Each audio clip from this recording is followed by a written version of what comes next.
So what is up, ladies and gentlemen? Welcome back to our YouTube channel, Gentle One TV. So again, about may edit naman ito ano. So yun, this video is from Kalingap Solid. So yun, it has a title of Medit na Insulto, May Standard sa Manliligaw. Kalingap Rob latest vlog today. So may standard sa manliligaw. Well, kapag kababae ka naman, there's nothing wrong about it. Of course, kailangan mo talagang magkaroon ng standard sa manliligaw. Alangan namang pupulot ka lang ng tawag dyan, ariks, di ba? Or yung tawag dyan, walang trabaho, lasenggo, di ba? Of course, kaya ka nga pumapasok sa relasyon kasi gusto mong bumuo ng pamilya, di ba? Tapos ngayon, pipili ka ng mga walang mga pangarap sa buhay. Ano ba yan? So, yun lang naman. Bago natin simulan, Kalingap Solid, supportahan nyo yan. Also, Miss Leche Flan Girl, supportahan nyo rin. Miss Leche Flan Girl Vlog, supportahan nyo rin. At syempre, ladies and gentlemen, our YouTube channel, Gentle One TV. So, yun. Again, ladies and gentlemen, without further ado, let's watch this video together.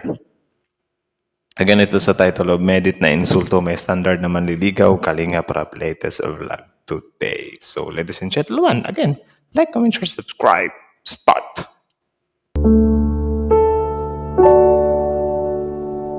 Ngayon ko lang narinig itong intro. So, Kalingap Solid.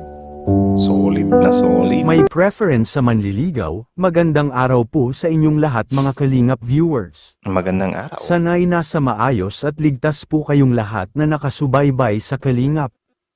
Palagi po nating suportahan si Kuya Val at Kalingap Rob at ang buong team. Yun. Na Father and son. banggit nga ni Medeth sa live niya na preferred niya mga matured and older ones sa manliligaw niya.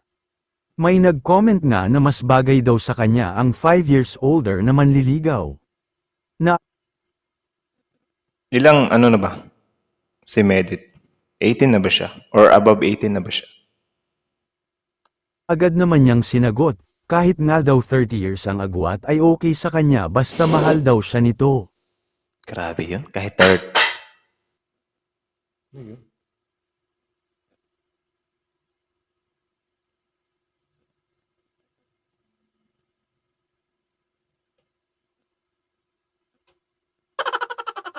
Ano yun?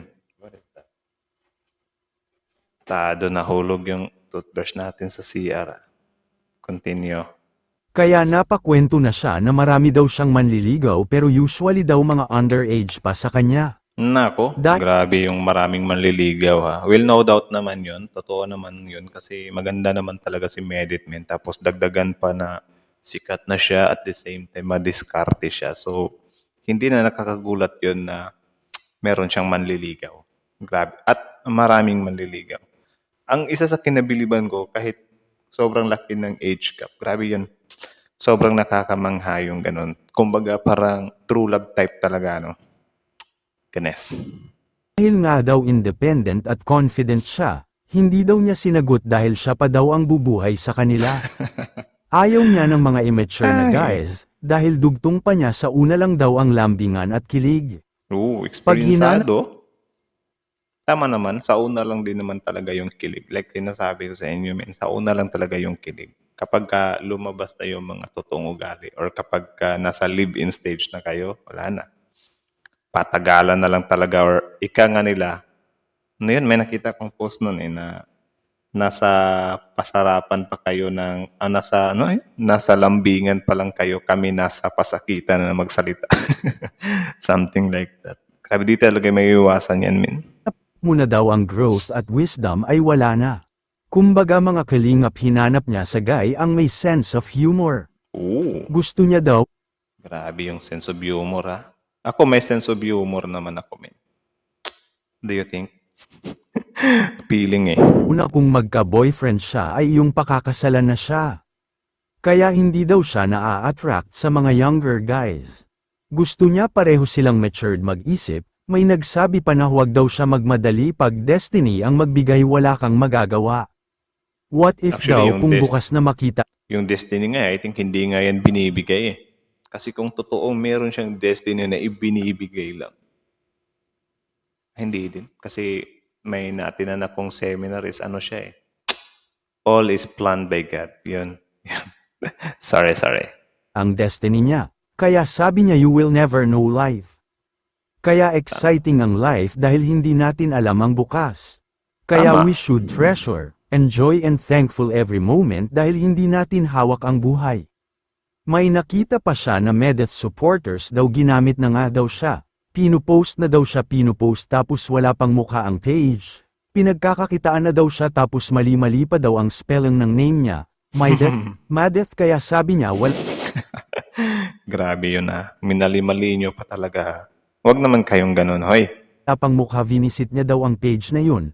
Sabi niya nakaka-insulto daw sa kanya. Nasabi na lang niya ano ba naman kayo guys. Hanggang dito na lang po at maraming salamat po sa inyong lahat. Yun, ininsulto nyo si Bunso Medit So yun, that's it. That is from Kalingap Solid. So support nyo yan. Original video link in the description box below. Also credits and support nyo na rin si Miss Leche Flan Girl Vlog. Paabutin natin yan ng 100,000 subscriber, man. Also, ladies and gentlemen, our YouTube channel. Don't forget to like, comment, share, subscribe. Gentle One TV. So kita nyo naman yun sa mga gustong mag-apply sa buhay or sa puso ni Medit. Alam nyo na kung ano yung requirements. Hindi standards siya. Standards. Actually, walang mali sa pagkakaroon ng standards, sinasabi ko sa inyo. Yung babae, they can choose what standard they like. Diba? For example, gusto nila na mapera, wala tayong magagawa dyan. Yung ibang lalaki kasi, mukha kang pera. Anong paki mo kung mapera yung gusto niya, di ba? Paano kung lumaki siyang mahirap tapos gugustuhin niya pa na mahirap na buhay?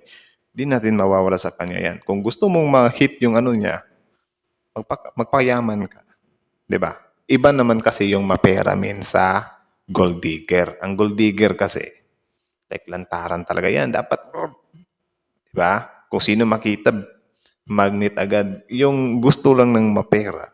Yung makikita mo lang yung partner mo ba na, uy, madiskarte ito Uy, marunong tong mabubuhay niya kami Uy, stable na yung yung sahod niya. Medyo hindi kami maghihirap masyado. Something like that, diba? So, malalaman nyo din naman yan if ever na nandiyan na kayo sa relasyon na gold digger ba tong babaeng to or gusto niya lang ng tawag dyan, comfortable life, something like that. Tapos yung ayaw niya ng underage, ang lang, I think si Medit mga nasa siya, hindi ko masabi. Mga nasa 20. Sorry if na ko ng edad. So, yun, ayaw niya ng underage or nung mas bata pa sa kanya kasi tama nga naman, ang pangit naman talaga nun na babae yung bubuhay sa lalaki, So, pangit nun. Though, wala akong say sa iba, pero it's my own opinion na mas maganda talaga na lalaki yung bubuhay sa girl. 'Di ba? Kasi yun naman talaga yung dapat. Or parang gender rules. 'Di ba? Lalaki provider. And yun, grabe yung age limit Gusto niyang okay lang lumampas, basta lang, yun, grabe 30 years. Seryoso ba yun? But it's okay, wala akong say doon kasi marami naman talaga, Vic Soto at si Pauline Luna nga, di ba? Tsaka, yeah, age doesn't matter. Wag lang daw yung minor. Tapos, ano pa yun? Nakalimutan ko Yung humor, sense of humor. Ewan ko kung ano talaga yung definition ng humorous or may sense of humor. Basta yun. Grabe. So, alam nyo na. So, yun lang naman. No, ang lalaki din, pwede din namang magkaroon or humanap or maglagay ng standard yung lalaki, di ba? Like me, gusto ko yung wife material. Di ba? Yung maiiwan sa bahay. Yun yung, ang term na yan is kasi yung hindi siya basta-basta nakukuha ng ibang lalaki. Hindi siya, tawag dyan, hindi siya, may sariling mundo ba? Na hindi siya, tawag dyan, or siguro yung dominant. Ayaw ko ng babae na sobrang dominant sa relasyon. Like, gustong siya talaga yung super alpha. Gusto ko kasi ako yung maglilid sa family ko di ba? Para naman sundin din ako ng future anak ko kapag ako yung alpha or naglilid, di ba? So, yun lang naman. Pwede tayong mag-set ng standard. Pero at the same time, dapat kung ano yung sinet mo na standard, dapat ikaw din mismo, pasado ka din sa standard. Hindi pwede yung, ay, ako, lalaki ako, gusto ko yung babae na, yung maaasahan sa bahay. Tapos ikaw, hindi ka maaasahan sa bahay. May kabit ka. Pangit yung ganun. Walang hiya ka na nun.